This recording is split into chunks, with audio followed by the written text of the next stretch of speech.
Bihari Kapijana Balamba Jaya Girivarari Jaya Girivarari Kapijana Balamba Jaya Girivarari Jaya Girivarari Yashodananda Jaya Bratujana Ramjana Jaya Bratujana Ranjana Yashodanandana Jaya Bratujana Ramjana Jaya Bratujana Ranjana Yamuna Tira Vanachari Jaya Kunja Bihari Yamuna Tira Vanachari Jaya Kunja Bihari Yamuna Tira Vanachari Jaya Kunja Bihari Yamuna Tira Vanachari Jaya Kunja Bihari Jaya Rama Rama Jaya Kunja Bihari Jaya Rama Rama Jaya Kunja Bihari Jaya Rama Rama Jaya Kunja Bihari Jaya Rama Rama Jaya Kunja Bihari Jaya Rama Rama Jaya Kunja Bihari Jaya Rama Rama Jaya Kunja Bihari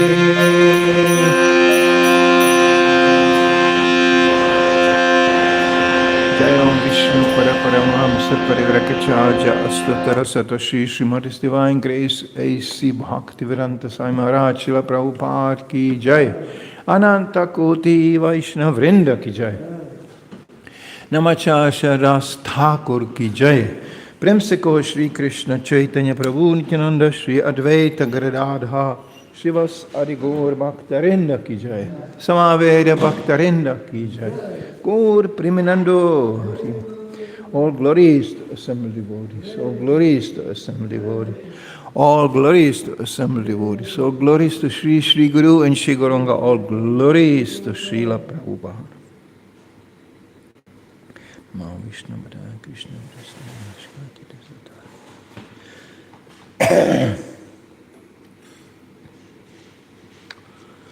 So, today we read from Srimad Bhagavatam, 3rd Canto, chapter 26, that was text 34. Om Namo Bhagavate Vasudevaya, Om Namo Bhagavate Vasudevaya, Om Namo Bhagavate Vasudevaya, Om Namo Bhagavate Vasudevaya, Om Namo Bhagavate Vasudevaya, Namo Bhagavate Vasudevaya. I just read the shloka. Bhutanam chidradhatritvam bahir antarame vacha pranendriyatma dishnyatvam nabhaso vritilakshanam. Bhutanam, of all living entities, chidradhatritvam, the accommodation of room, bahi, external, antaram, internal, eva, also, cha, and prana of the vital air, indriya, the senses, atma, and the mind, dishnyatvam, being the field of activities, nabasa, of the ethereal element, vritti, activities, lakshanam, characteristics. Translation: the activities and characteristic of the ethereal element can be observed as accommodation for the room, for the external and internal existence of all living entities, namely the field of activities of the vital air, the senses, and the mind. Purport by Srila Prabhupada. The mind, the senses, and the vital force or living entity have forms, although they are not visible to the naked eyes.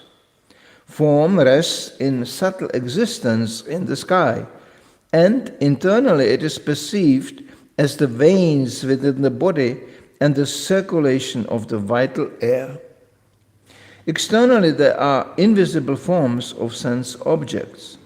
The production of the invisible sense object is the external activity of the ethereal element, and the circulation of the vital air and blood is its internal activity. That subtle forms exist in the ether has been proven by modern science by transmission of television, by which forms or photographs of one place are transmitted to another place by the action of the ethereal element. That is very nicely explained here. This verse is the potential basis of great scientific research work, for it explains how subtle forms are generated from the ethereal element, what their characteristics and actions are, and how the tangible elements, namely air, fire, water, and earth, are manifested from the subtle form. Mental activities or psychological actions of thinking, feeling, and willing are also activities on the platform of ethereal existence. The statement in the Bhagavad Gita that the mental situation at the time of death is the basis for the next birth is also corroborated in this verse. Mental existence transforms into tangible form as soon as there is an opportunity due to contamination or development of the gross elements from subtle form. Namam Vishnu Padaya Krishna Prastaya Bhutale Srimati Bhaktivedanta Swam Iti Namine Namaste Saraswati Devam Gauravani Pracharane Nirvishesha Shunyavadi Pashkajyadasatarana. So by the mercy of Srila Prabhupada, even such a subtle, scientific, you could say complex issues like here being addressed, where gross things are manifested from subtle, even that can be understood by simple people like we are. Prabhupada uses very simple examples like television and all things we know, and without knowing this, scientists and materialists, they use these things, but they don't understand the origin. Srimad Bhagavatam is always concerned where do things come from, the origin. So this actually, as Prabhupada says, it gives a platform for great scientific research. For us, it is a very clear warning that our subtle activities, invisible to the naked eye, like the mind, desire, we don't see this. What does it person want? What does he think? Now there's a ways to see it, but you have to be a little bit qualified. Like Sankirtan devotees, they get empowered. They can see sometimes what a person is thinking. and they can see what a person is desiring instantly. If you have experienced that, it is possible. And people are shocked. How do you know? And I was just thinking that, yeah. How do you know what I want? People don't know even what they want. There are so many desires and people are confused and by them. But they are here. They are constantly coming up. Thoughts. Yeah. Even my mother used to say, I have to work all the time, otherwise I get bad thoughts. That was her philosophy. Or people go in nature to change the consciousness. Okay? Yeah? They know that there is some mind, and this. But they don't deal with these things consequently. Nobody tries to control his mind. They just try to appease the mind by directing it somewhere else. But they go from one material problem to another because they try to find a material solution for material problem. In an ultimate sense, there is no material solution for material problem. Material solutions create another problems. So they are more and more entangled because they try to find a solution for material problem, but they create much more problems, And they know that even. You can see it. You can see it. They didn't want to walk. They didn't want to ride on a horse. They didn't want to move on an oxen cart. So they built cars and highways. Did our life become easier that way? No, it didn't. It got much more complicated, much more expensive, much more complex, much more difficult. People don't see it. Okay, I can move now. I can move very quickly from one location to the other, as never before. Well, for preaching purposes, we use that, yes. Otherwise, what's the use? Why should we move somewhere, much anywhere? People do the same thing everywhere, you know that. People drive from Germany to Croatia to look how they are eating, sleeping, having sex, and defend themselves here. They do the same thing at home, and then they drive somewhere else and go, wow, that's how they do it here. But it's the same thing.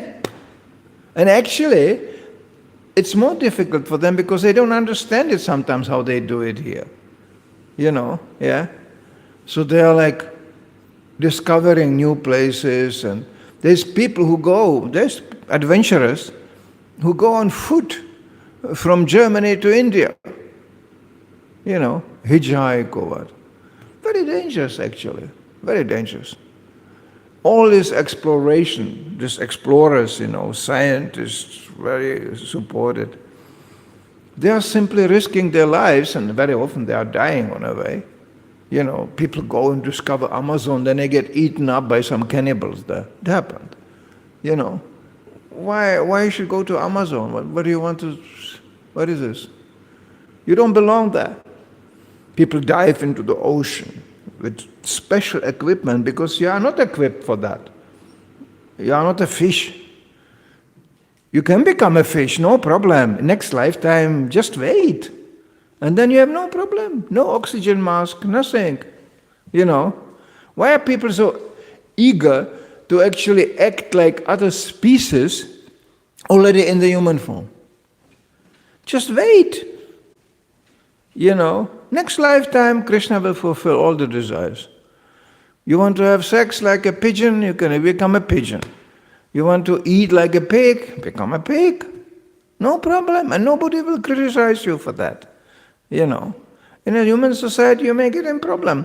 But when you are a pig, no problem.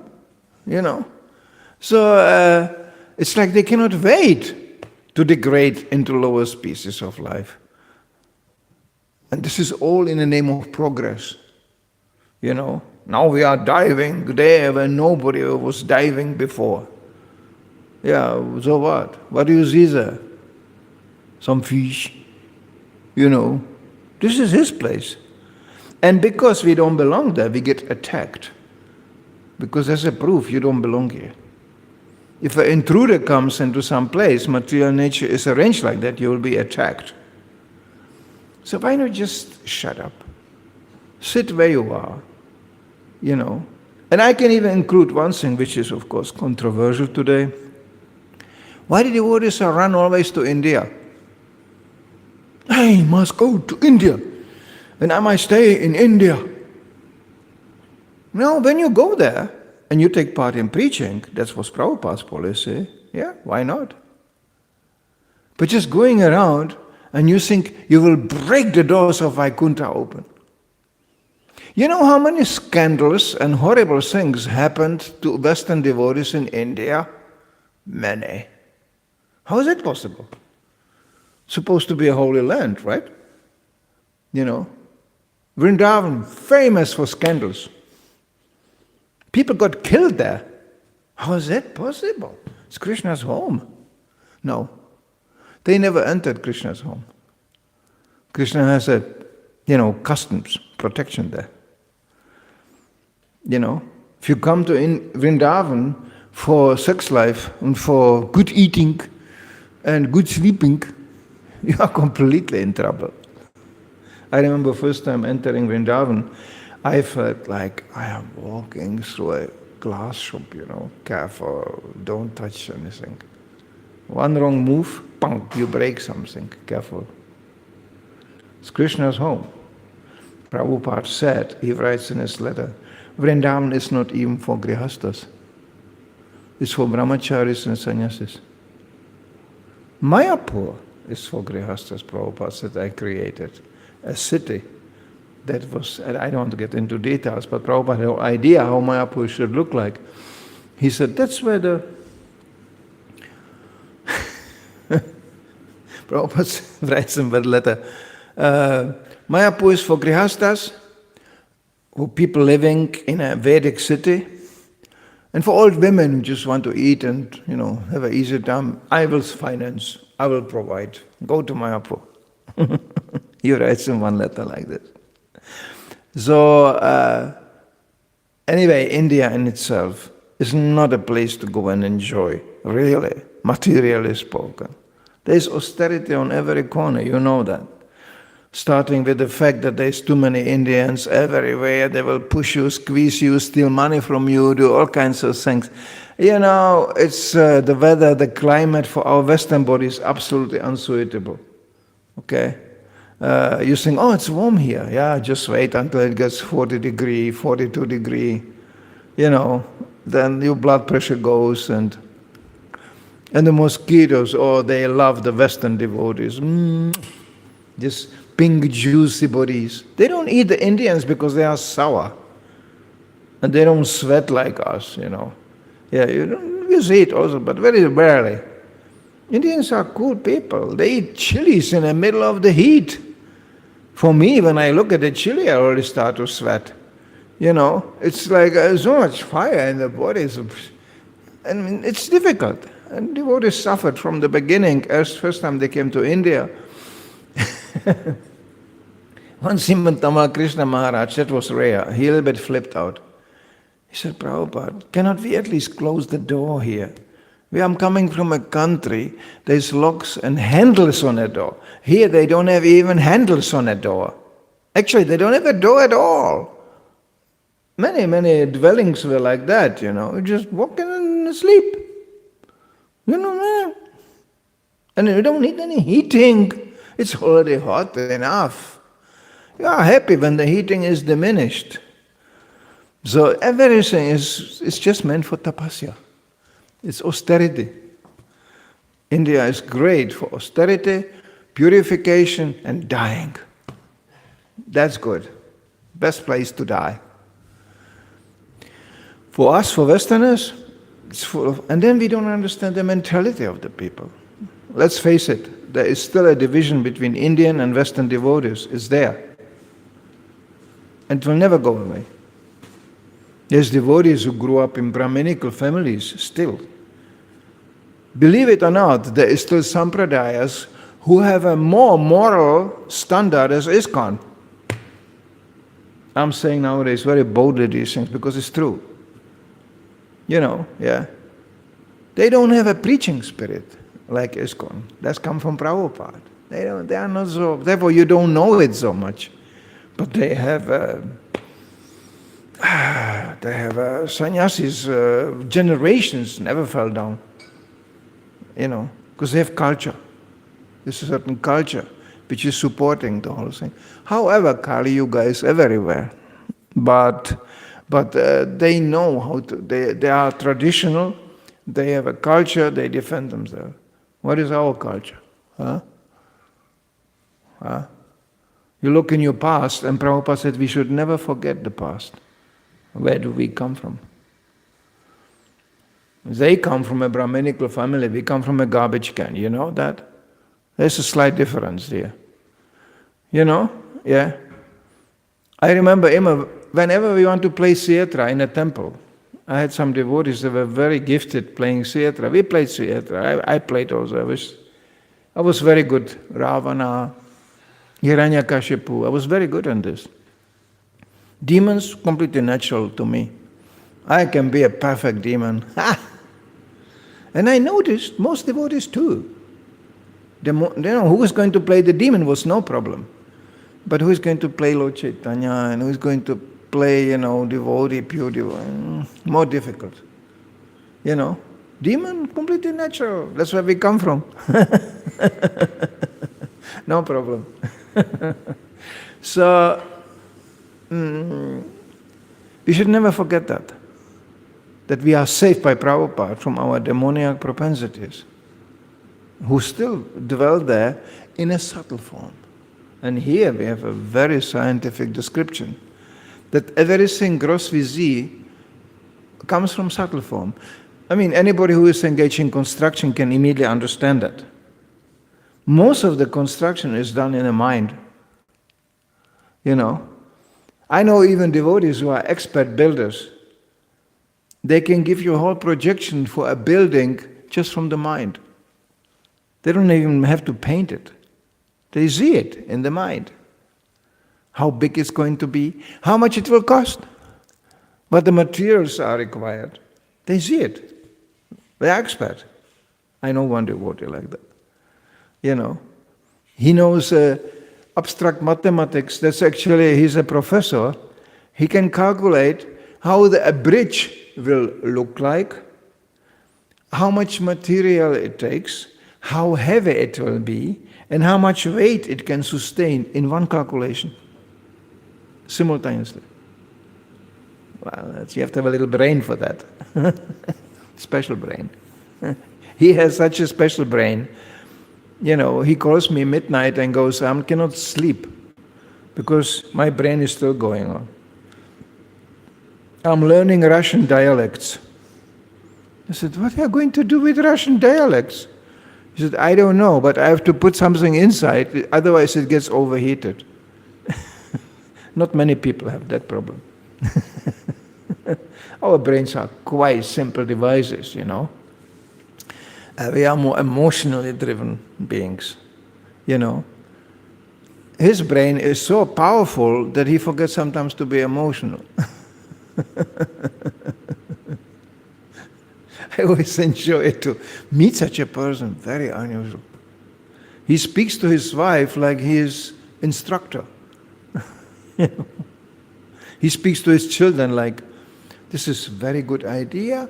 However, I would suggest we could do like this, in a very constructive way, Even actually the children sometimes don't understand what he is talking about. So, this is a very special person. But generally, people are quite simple. We don't understand that everything gross we see around that had a subtle origin.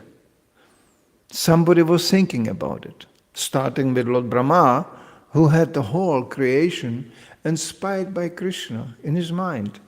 And then he was empowered. Just by thinking, he was creating. That's not our case.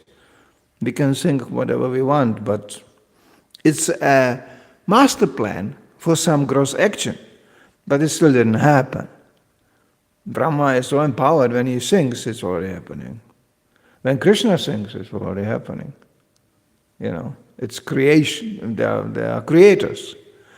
So, But we have to be nevertheless careful. That's the lesson we could learn from this shloka.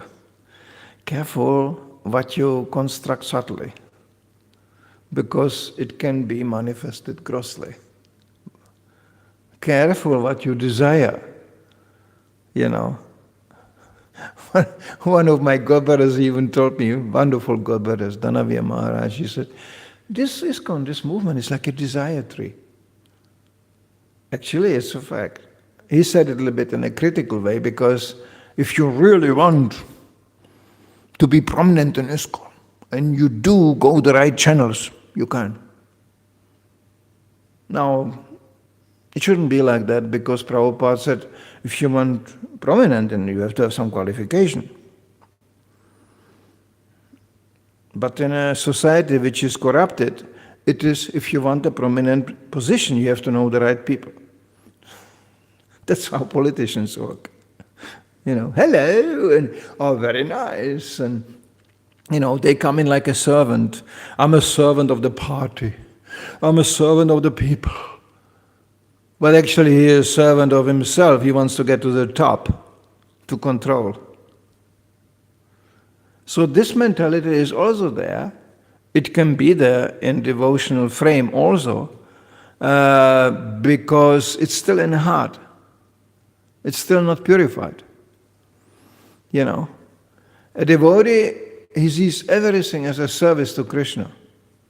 And sometimes we find ourselves in this position, on that position, and it doesn't matter, we are all servants. And sometimes you see the big leader is a big servant, and he is getting in trouble. And he is dismissed by Krishna. And the small servant, he just continues, because he is keeping his position as a servant, like this. So we should never leave the position, I'm the servant of the servant of the servant of the servant. That's all.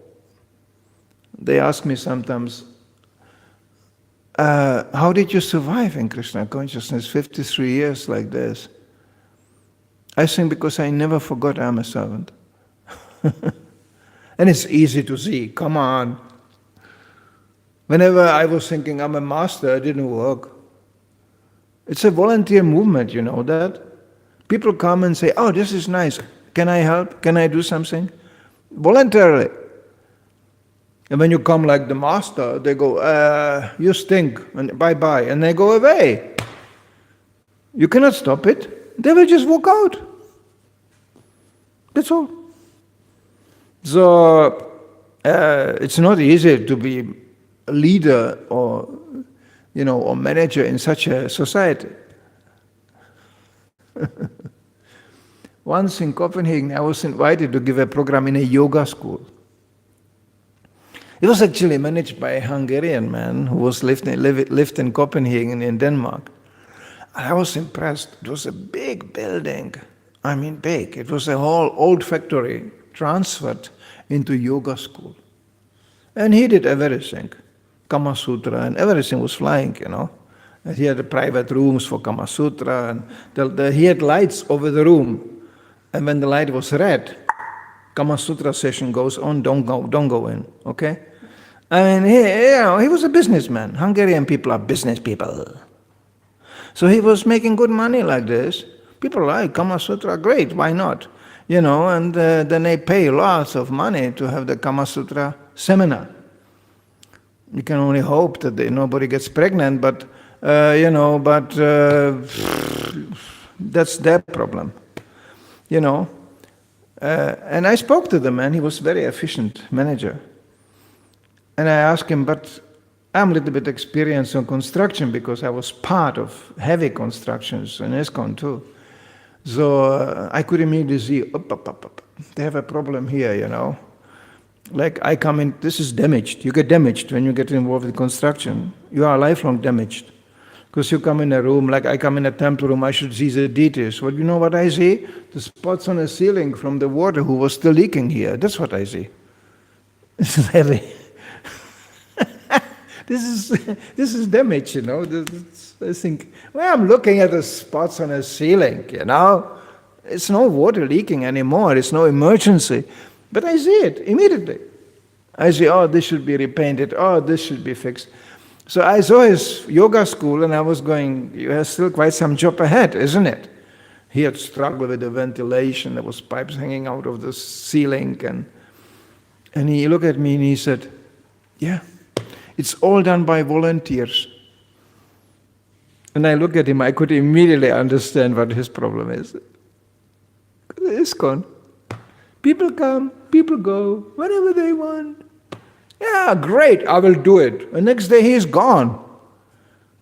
You think, hey, you said you will do it. Hey, I go to Mayapur. I enter the gates of Vaikuntha. Bye-bye. And then, you are sitting here.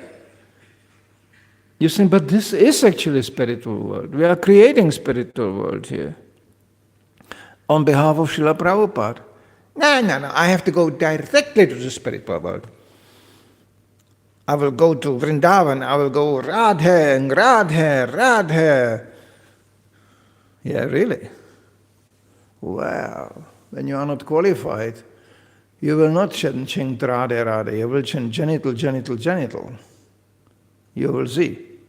Very dangerous. So one has to be qualified. And this is, Prabhupada used the word gradually. We have to become qualified. And the great Vaishnavas, they are praying, when will the day come I will become a devotee? We are all trying to qualify ourselves to be a disciple. Actually, it sounds controversial, but I liked really one of very dominant preachers who became a guru, Diksha Guru. At his first initiation, when he initiated the first disciple, he said, so here we are. You are a new disciple, and I'm a new guru. Let's see how we are doing. I said, this is a very pragmatic approach. Because sometimes devotees think the guru cannot struggle. He's transcendental. I had experiences with very prominent gurus, very, very famous personalities, who were flipping out. Amongst Godbrothers, they came in a room and they said, everybody wants something from me the whole day. That's guru, basically. Okay? They don't think I have to chant my rounds. They don't think I have to read something. Disciples think, no, he's transcendental. He doesn't have to chant, he doesn't have to read. We just, I remember the same guru told me, I asked him, how is it to have a disciple? Because he wanted me to become a guru. I was going, no. You do it. Not me. And how is it, by the way? And he said, it's like walking all the time with a huge pile of human bees around your head. All the time. It's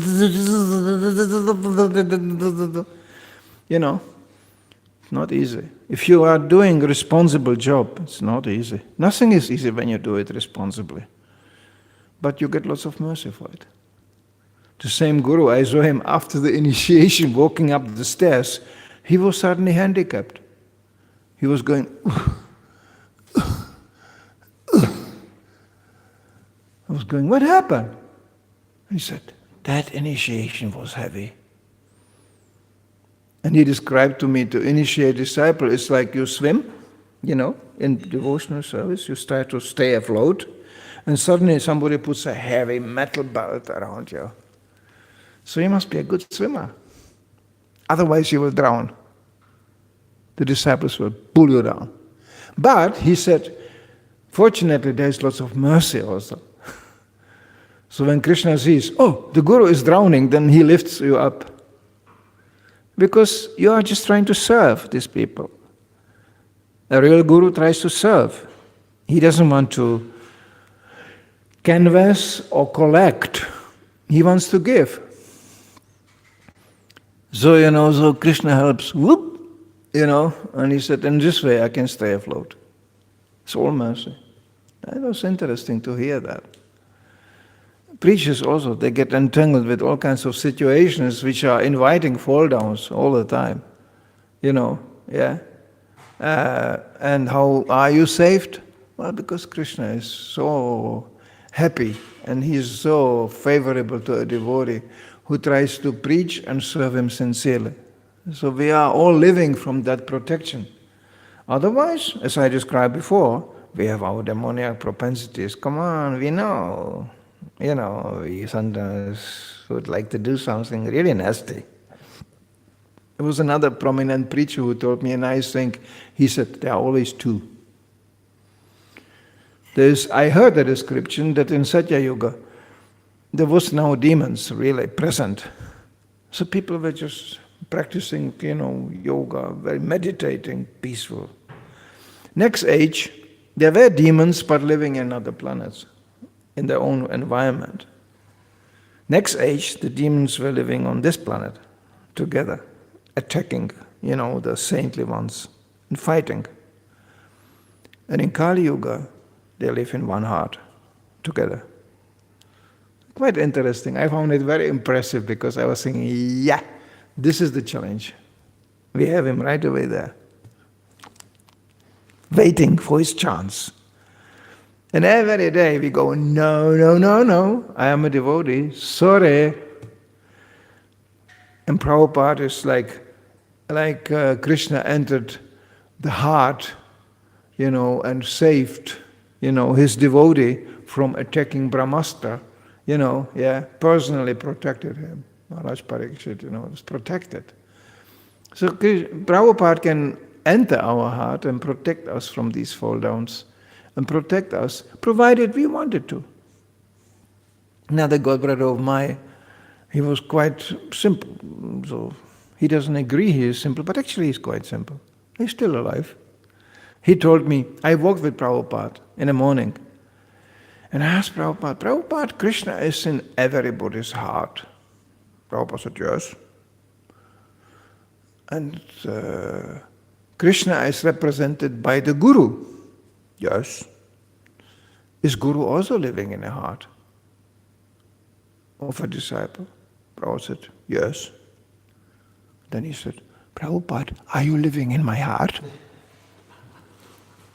Very graphical, very physical understanding, okay? Prabhupada looked at him, stopped and looked in his eyes, and he said, if you let me in, that was a challenging thing. Yes, the Guru can live in the heart, provided you let him in. That power we have. To whom we are going to dedicate our heart. That power we have. That choice we have. The rest, Krishna arranges. So everything has a subtle origin.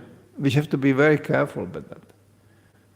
Sometimes devotees are amazed. How could he fall down so quickly? Suddenly. He felt, no. It's never suddenly. These things were in his mind all for a long time already. And the desire was always... Until he came to a point when Krishna said, well, you really think about this all the time. You really want that? Okay, then go. Krishna is very liberal. Prabhupada said to his leaving disciples, he had that experience, unfortunately. He said, if Krishna cannot stop you, what can I do? The choice is on our side. Anytime we can walk out and do something else. So every day we have to make a decision. That makes Krishna consciousness a little bit difficult. Because you have to decide all the time. No, today I will do this. Today I will do this. And then Maya comes and goes, why not something else? I have a great bonus, you know that? I have no brain to bloop. I wouldn't know where to go. And the older you get, the better it gets. You know why? I don't get any job. A 72-year-old man comes, I want to work here.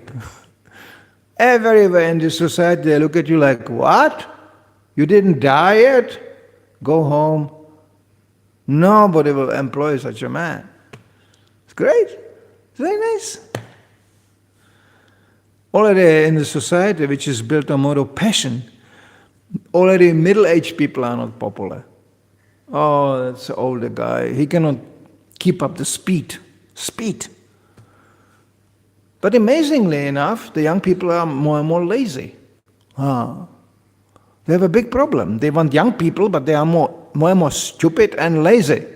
And I say it very publicly. Young people are more stupid and more lazy. I travel around, I see it. That's the reason they don't come to Hare Krishna movement, because they are stupid and lazy. And you ask him, do you like it, what we are doing? Oh, it's nice. Then why don't you do it? No. Why don't you do it? You still have a chance. You are young. You are, come on, you didn't, and you are not even sometimes burdened by family or responsibilities and this. Why don't you just try it out? Just try it. Do it. No. I must go on Google. I must look. Nothing in the brain, everything in Google. That's really amazing. Very different from my generation when we joined. My generation, when I joined, the people I knew were so creative, it was crazy. It was crazy. Everybody was creating something. And it was mad. And sometimes, not being inspired to create more crazy things, he took some drugs and then he felt more inspired to do even more crazy things. It was a very creative generation. Now people take drugs to forget, to check out. Initial inspiration of experiment with drug use was to find something new, a new platform of consciousness. But of course, idiots, hippies, they didn't know it's addictive and it's completely illusory. So that they didn't know. Then Prabhupada said, this is illusion. And he gave us the strength. I didn't have that problem. I never took drugs, I had no money for that, and I was afraid. I was scared. Because I saw people going on LSD trips, they never came back. They came back, but they were not the same. This is highly, highly damaging, lifelong damaging substances. Especially this synthetic stuff. I have experience with drugs just by watching. Hashish, it's natural, it's ecological, it makes you completely stupid. In Germany they say, hashish makes you completely passive, but do I care? They are full of it. Makes you just vegetable, useless. But it's still not that damaging to the body. They even say it's less damaging as alcohol, So, I don't know. I'm not expert on this. But nowadays people just want to escape. And we also wanted to escape, but in a creative way. There was ideas. You cannot imagine in the 60s, 70s how many communities were created, naturally, without Prabhupada. People like to come together and make it different. There was a community in America, no more money, no more possession. If you need something, exchange things. Maybe somebody has something he doesn't need. Maybe this is what you need. Do it like that. But no money. And it was, of course, a dreamland, because they said there will be no positions, no leaders. There was always leaders. There was leaders, how not to be a leader. Of course, that you cannot change. So the whole hippie movement, and actually it collapsed because of drugs and illicit sex life. Two things. That's enough to finish any society, including this one. So people are so dull-headed. It's unbelievable. But there are still sections in people in society, they want to be creative, yes? This is the people we are looking for. Creative on any level. Even materially qualified, creative people. Therefore, Vaishya is still better like a dullhead, because he is still thinking business. Let's create something. Let's create business.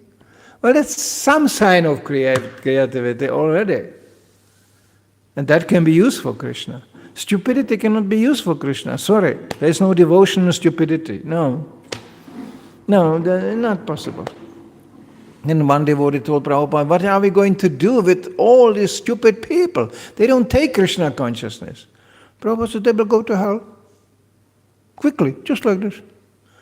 What can we do for them? Prabhupada said, nothing. Of course, we have our means of agyata sukriti. They get some benefit without knowing it, like prasadam. Oh, this is good.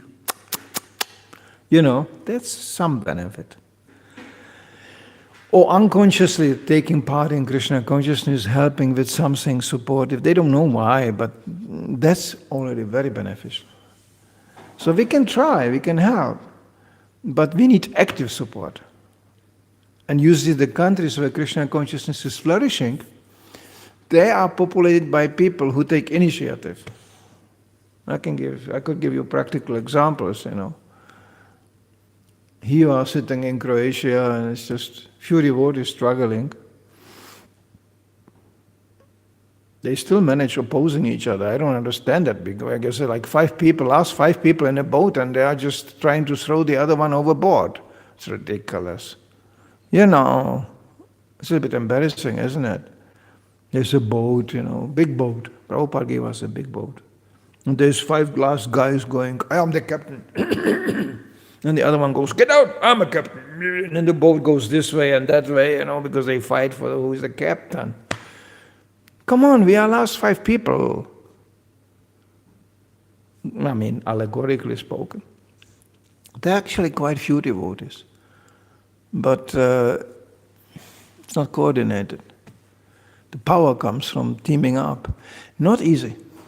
It can be done only on varnashrama dharma terms. Somebody say, it can be done on transcendental terms. We are all loving Krishna. Sure. Well, how does our love of Krishna manifest? I love Krishna and I hate his parts. That's not really love. It's like, I say, I love you, but my God, you have an ugly jacket. If I love you, I love everything about you. If I really love you, everything is fine. I love you. When people fall in love, it's like that, Oh, I love this lady. She is so beautiful. And look, and I mean, everything about that lady is fantastic. You forget that she has a rotten teeth and bad smell comes from the mouth. This is not so important. You love her. Similarly, when we love Krishna, we love everything about him. We don't care he is killing people. We don't care that he looks like a lion, ferocious, horrifying feature. That's also him. We love everything about him. His flute, his claws as a lion, tearing people apart. We love this also, because it's Krishna, same Krishna. But this is a level which is challenging, And somehow we hate his parts, or we don't like his parts. And everybody is a part of Krishna, sorry, but that's why we are here, to realize that we are really parts of Krishna. So this is challenging, yes. Therefore Bhaktisiddhanta Maharaj said a magical formula. He said there is no problem. There is no problem in this world. The only problem is lack of Krishna consciousness. That's the problem. Because if we would be really Krishna conscious, it will manifest in our action. We will try spontaneously and wonderfully help each other to go back home, back to Godhead. Not stopping the other one from preaching and from going back home, back to Godhead, because he's disturbing my way to go back home, back to Godhead. So this is challenging. This is a problem. Naturally, if you see somebody really dedicating his life to Krishna, in a pious person there is immediately a strive to help, to assist, and get some spiritual benefit also. And naturally. This is the atmosphere Prabhupada wanted to create. So, the lesson we learned today from this shloka is that we have to be careful about the subtle creations, because they will take gross form sooner or later. And so, actually there is one gentleman called Mr. Shakespeare. He said something interesting. He said, beware of the ghosts you provoked. That's for the intellectual people. You know, like I was very fascinated when I was very young by Mr. Hermann Hesse. He was an esoteric person. He loved Bhagavad Gita. He was in, Indian philosophy. But he was working, he was a German. So he put it into his German mind. But he was very open-minded, like, okay, yeah, this is nice, Mr. Hermann Hesse, and wrote very nice books, very nice to read, very esoteric-minded. There was one very famous book called Siddhartha. Wow, everybody was reading it. Every hippie was reading it, So I wanted to have a darshan of Mr. Hermann Hesse. He was living in Switzerland at the end. So I was asking, can I see this guy? Would be nice. And they said, no, you cannot see him. I said, why not? Is he sick? Not really. He went mad. He is sitting in exclusion, taken care by his wife, and he's completely insane. That's the result of speculation. So you become insane because it's abuse of the mind, abuse of the subtle body. So we have to be careful because he created so many subtle things, so many thoughts, so many painted. He could really paint with the language. He was really expert. Yeah, and the result is insanity. Krishna has sometimes very heavy responses to that. There was this, what was his name? Prabhupada criticized him so much. Vivekananda. There was Vivekananda, or there was another one. He was speaking so much nonsense about Krishna too, speculating. And he got a cancer of the throat. He couldn't speak anymore. Finished. No more talking. So these things are not accidental. We evoke the inauspiciousness and the reaction upon us by misusing our subtle body. It's amazing. Devotees always think, about the physical body. We still think we are this body, you know that? They think, this devotee, he got physically damaged, he cannot walk and this. What about the subtle body? We are not so concerned about the subtle body. No, this is the same problem. This is also a body which can also get damaged. So therefore we try to create atmosphere which is suitable both for the physical body also, why not? And for the subtle body as well. By being aware that all the gross manifestation has a subtle origin. There's some questions or comments to this.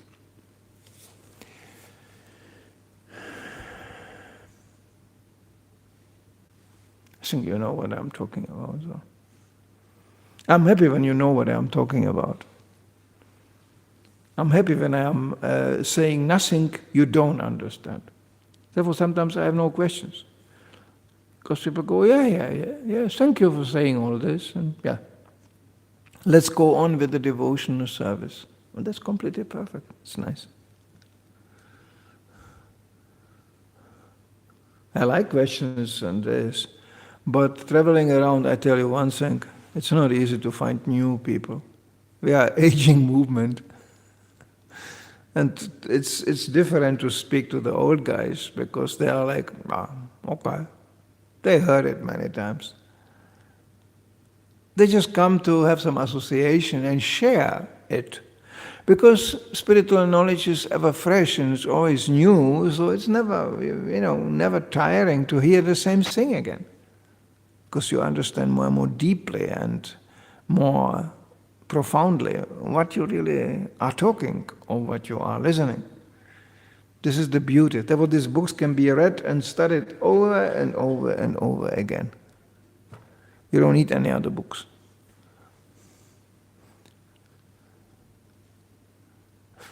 I told this to one guy on the street, he was laughing, I told him, you want to save money? And he was saying, yeah, then buy this book. Because then you don't have to buy any other books, ever. It saves money, you know that. One book for everything. One book in a lifetime saves money. He was just laughing. He said, what kind of book is this? I said, buy it, read it, you will see. Actually, he bought a Bhagavad Gita. Like a joke. He was thinking, oh, this is a really funny joke. I buy a book for a whole life, no other book. Not needed. Saves money. It's a simple library, One shelf, one book. Saves space too.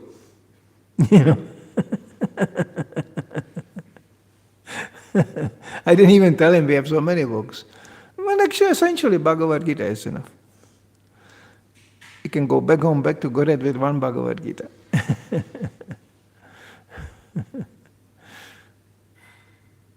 This is so amazing what we have to give. Prabhupada gave us such so amazing. We will never discover how amazing it is. Okay? No questions. Jai. Srila Prabhupada ki Jai. His Grace Manidhara Prabhu ki Jai.